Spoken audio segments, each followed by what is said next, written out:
Welcome to How the Blank by What the Blank Entertainment, and this is How the Ancient History.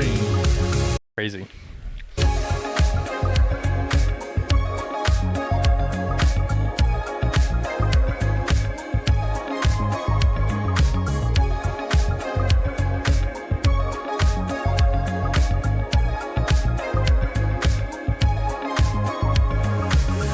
How do we want to start this? Who do you want to start with? Brewster. So we wanted to go over kind of the history of entertainment because we believe that learning from the past will help us impact the future, and change the future.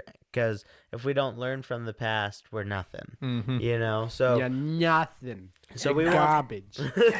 Garbage.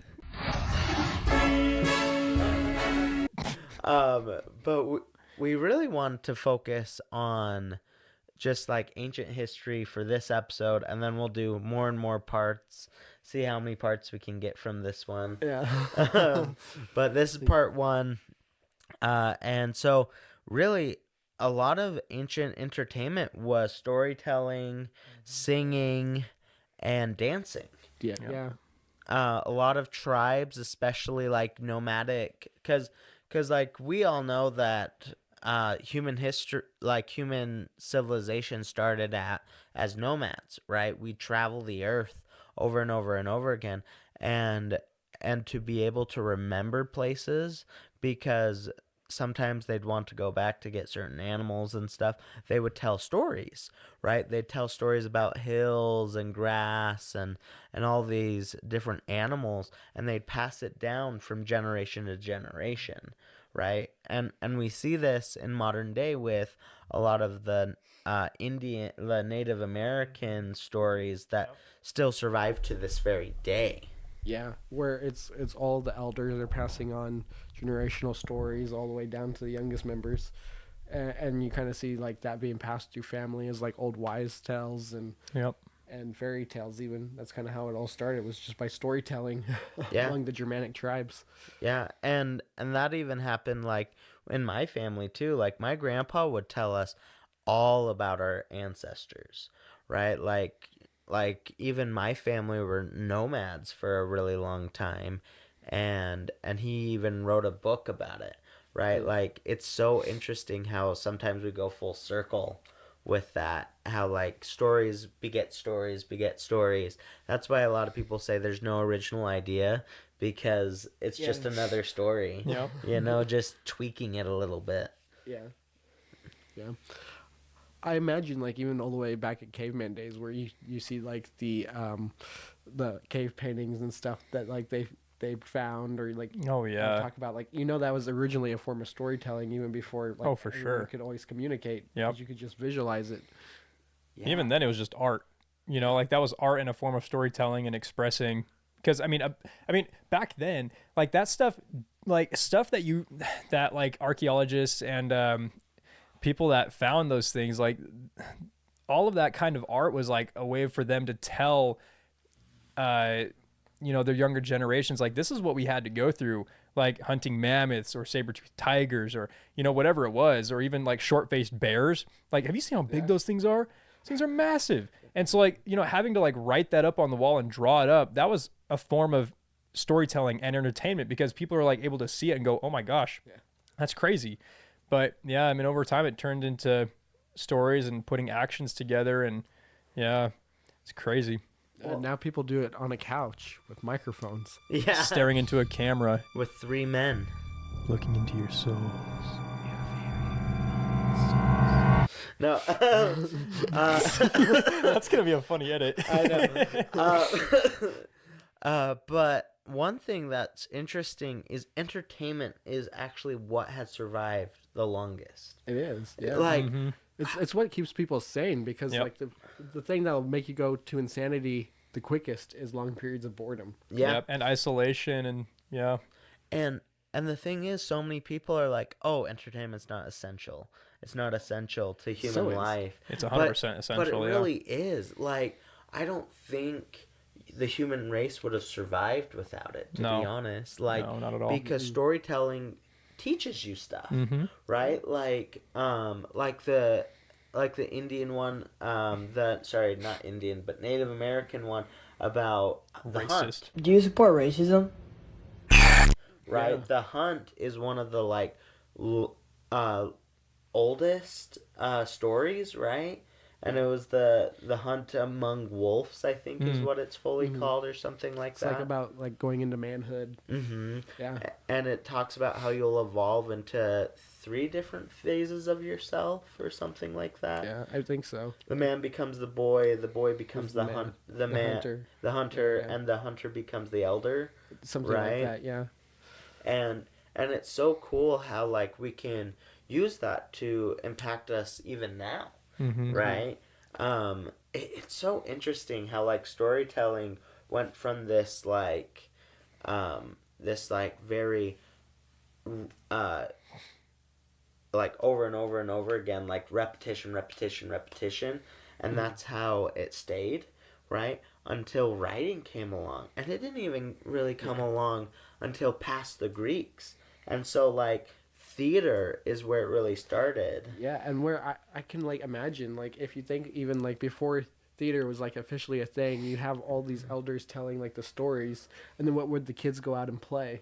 Like where was their imagination? The stories. There's all Yeah. the stories. Yeah. They just reenact it together as children. Yeah. And like parents would watch them too and like really enjoy that, and then politics of course added, and that's like how like theater came to be, right? Is people wanted people to feel things and know things, and so that's why they created theater. Like there's Oedipus, right? Antigone, all those great ancient things. And what's funny is the 2 things that have survived over 4,000 years are tragedies and comedies. Always. Yeah. That's it, right? And isn't that insane to think of?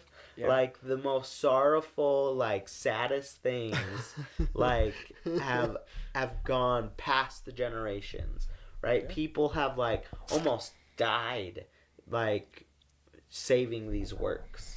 Yeah. To be I mean, honest. it's what they feel so closely to, and what they can heavily relate to is what they're going to protect and carry on. Yeah, and what's so cool is, they felt like they couldn't fully express it with their face, right? So they made masks. And masking is a whole art of its own now. Yeah, and that all started with the beginning of theater. Like think of all the things, and like satires, right?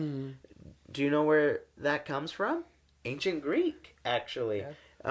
So it was the satyrs, right?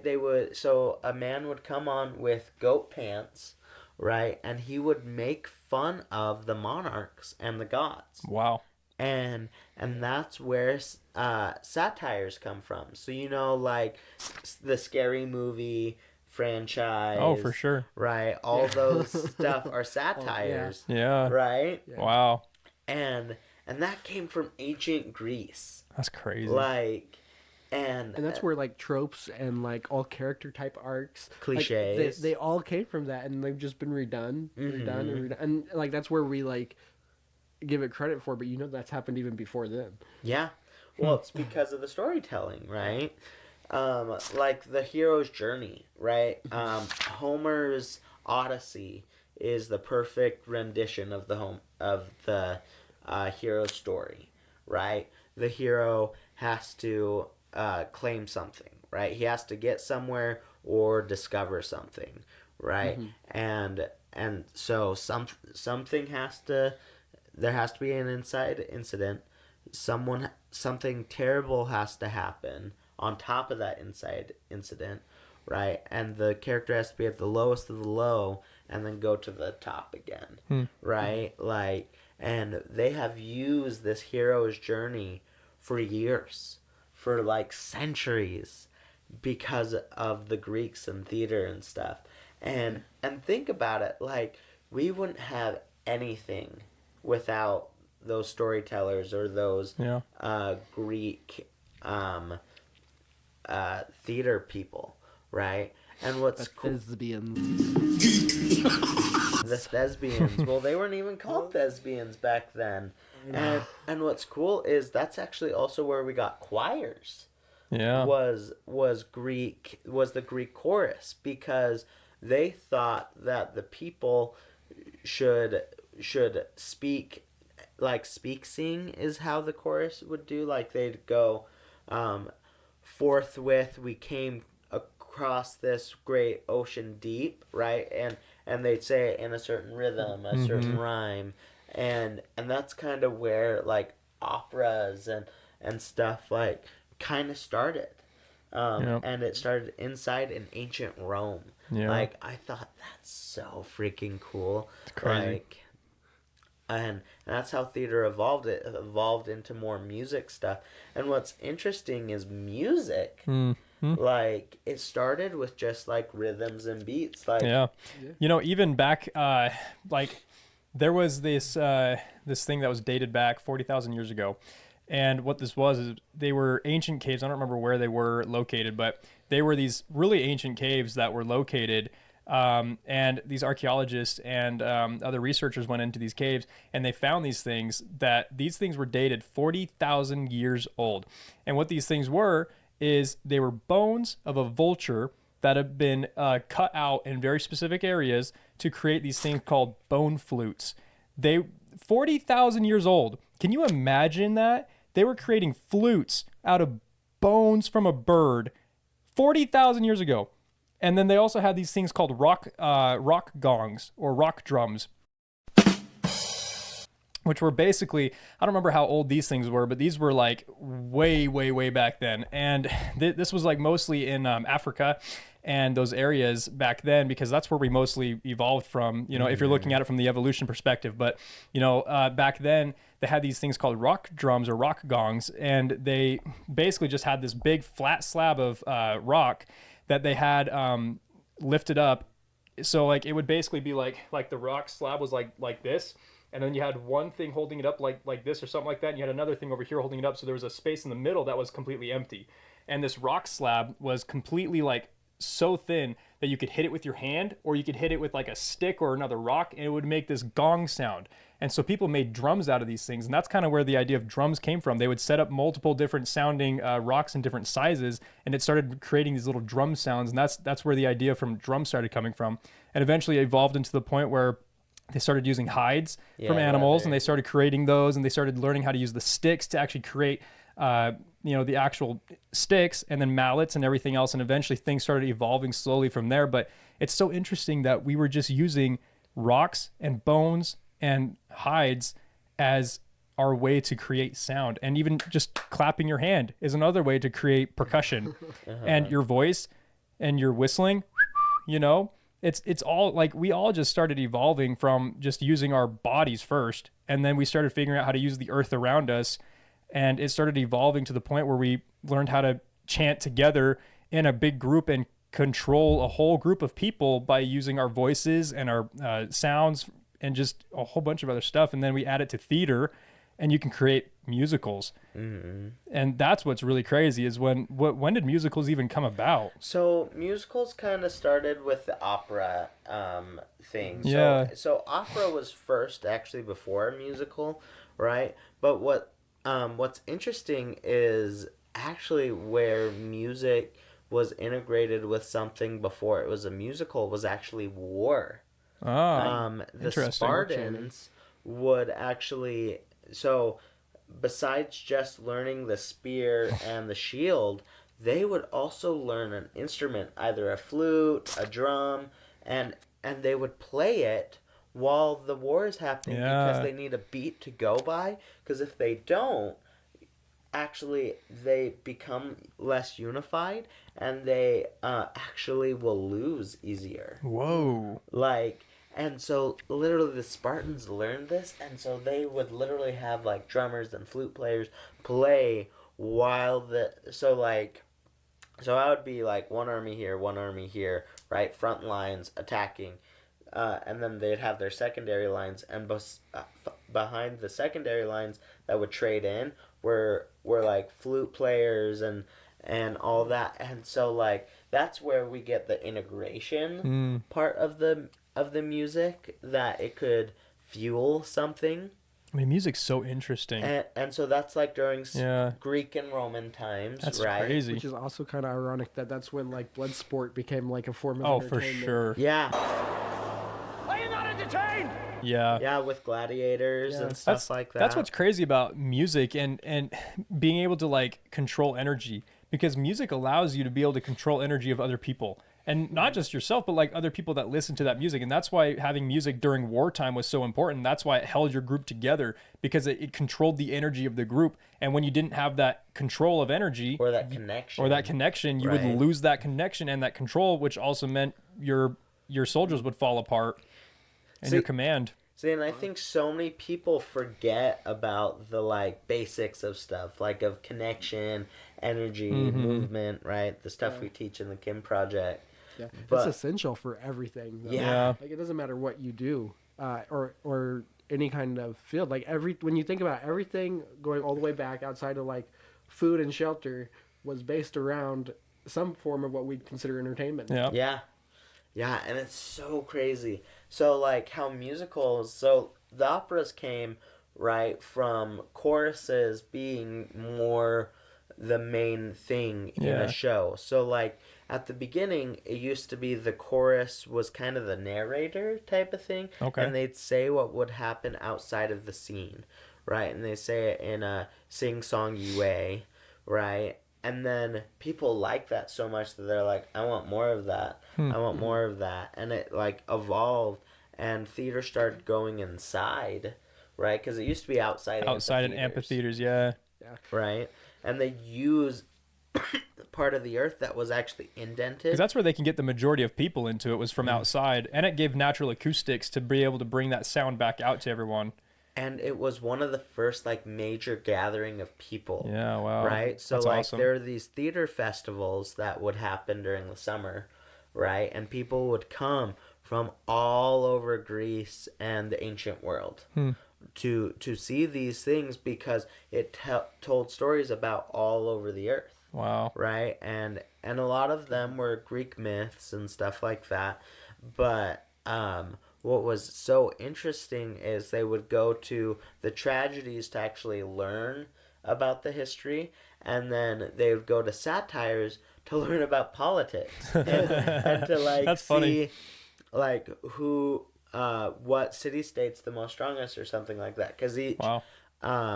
theater group would like each city state would have their own theater group, right? And they'd send them to this thing, and they'd have amphitheaters that were literally, some of them were craters that That's they so just wild. like added stone to, because it had perfect acoustics. Like you It's could hear crazy.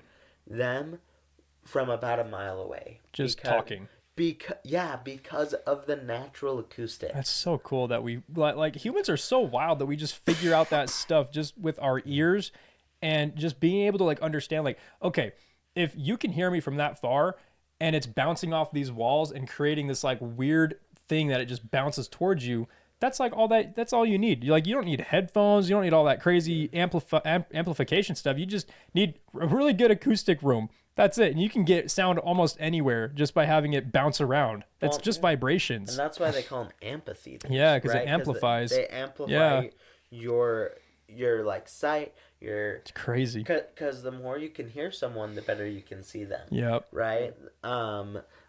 So there's this kind of meme. I'm like, oh, I can't see. Let me turn the music down.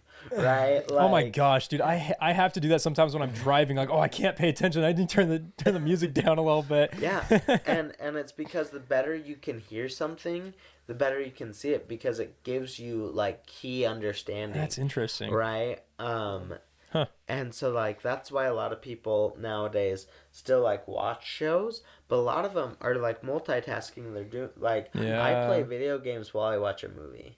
No, That's crazy. No, too many televisions. That's a lot it's of- usually like, or like I do homework while a movie is going, right? Like that's what I used to do, but it was because I could hear it and I could like kind of subtract myself a little bit from like the stuff I didn't want to do, and it helped me keep going. And I think that was kind of what happened in ancient Greeks and Romans times too. Wow. Is it would take them away from their current situation and put them in a different situation, right? Like, oh, I'm glad my life isn't as bad as Oedipus. Yeah. You know, he slept with his mom and then gouged his eyes out. Oh, like, boy. at least my life's not that way.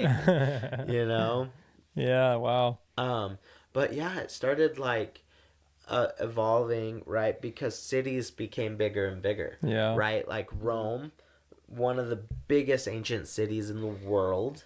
Right, See how big that was. and because of that, they were able to build inside theaters, and they were called they had prosceniums, right? They were the very first ever prosceniums, and they'd have levels, right? And so certain things would happen at certain levels. If you needed a high action, that would be down in the chorus area. If you had something that was secretive, you'd have it up in the balcony area. Like, literally, they would place everything so that the audience would know what was going on, even if they couldn't fully hear it or see it because of how far away they were. They could at least hear it usually, Yeah. right? But another reason why they didn't have it outside, well, why they did have it outside is because you could actually see, right? Yeah. Like, it was hard to light a Yeah. huge Indoors, space, it was hard to do that right? back then. Yeah. But because of the technology that the Romans found, right? They found pretty much how to make mirrors, right? And so they would literally make these shell-like things like what you see in old operas, right? And they would literally light a fire, and it would be like our lights. That's right? crazy. And it would, like, kind of like a ring light nowadays, it just shows off a whole section. That's right? cool. And that's what they used to do. And that's actually why fires are such a big, scary thing in theaters, because that used to be the only form of light, but they would burn down. Theaters would burn down all the time. Yeah. It's also ironic that it used to start out outside as an all day thing, and now it's something you only go and do at night. Yeah. That's Except true. for like matinees, but like typically you know you're gonna catch the 7 o'clock show. That's interesting. And Yeah. and it's actually because of the Roman and the Roman and European influence. Because once we get to Europe, it changes again. Well, I mean Rome was part of Europe. Yeah. Well, like, No, I get what you're saying. I'm though. talking. That's funny. Because, like, there's the Roman period and then there's the European period. Yeah, the right? the That's little what bit I'm later talking period. about. Yeah. You're talking about after Rome falls, right? Yeah. The Christianity period. Yeah. Right? Yeah. The rise of Christianity changed theater so much because it changed from a political thing to a religious thing. Dang. And so theater turned from this, like, politic, try to learn something, to learn something, but it was always religious. Okay, wait. Do you want to save this for the next episode, or do you want to just keep going till we stop? This is still pretty ancient. Yeah. Okay, let's keep going then. I'm not.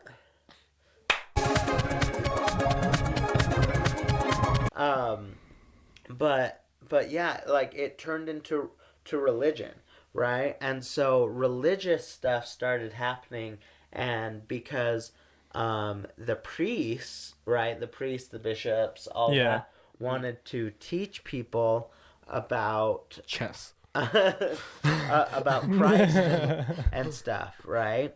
And so, like, that's how traveling theater started, right? And so they would have these wagons and all these things, and it all started because they wanted to keep teaching stuff, and satires went away completely. Wow. Like, and so, yeah, we'll stop kind of there because that's where the transition happens, Okay. right? Because so traveling theater changes theater completely. Okay. To where it's always at night, and it is thought as an intellectual pastime, and it kind interesting. of turns from a need to a want type of thing, and so yeah. Okay. But thanks for watching. This was part 1 of our ancient history of entertainment. Yep. And so please keep watching, and please follow us on Facebook, Instagram, TikTok, YouTube, Spotify, wherever else you can find us. Yeah. Yep. And if you're interested in doing shows with us, please reach out. We'd love to help you out, whether it's music, theater, or talent management. Yep. All right. Bye. Bye.